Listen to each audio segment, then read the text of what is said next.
I, கோவி செழியன் என்னும் நான்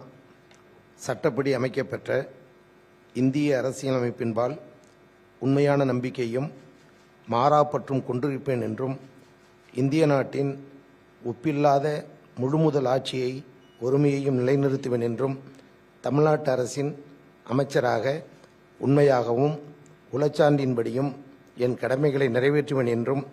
அரசியல் அமைப்பிற்கும் சட்டத்திற்கும் இணங்க அச்சமும் ஒருதலை சார்புமின்றி விருப்பு வெறுப்பை விலக்கி பலதரப்பட்ட மக்கள் அனைவருக்கும் நேர்மையானதை செய்வேன் என்றும் உளமாற உறுதிமொழிகிறேன். I, கோவி செழியன் என்னும் நான் தமிழ்நாட்டு அரசின் அமைச்சர் என்ற முறையில் எனது கவனத்துக்குள்ளாவதும் தெரிய வருவதுமான எந்த பொருளையும் அமைச்சரின் கடமைகளை உரியவாறு நிறைவேற்ற தேவையான அளவுக்கன்றி ஒருவரிடமோ பலரிடமோ நேர்முகமாகவோ மறைமுகமாகவோ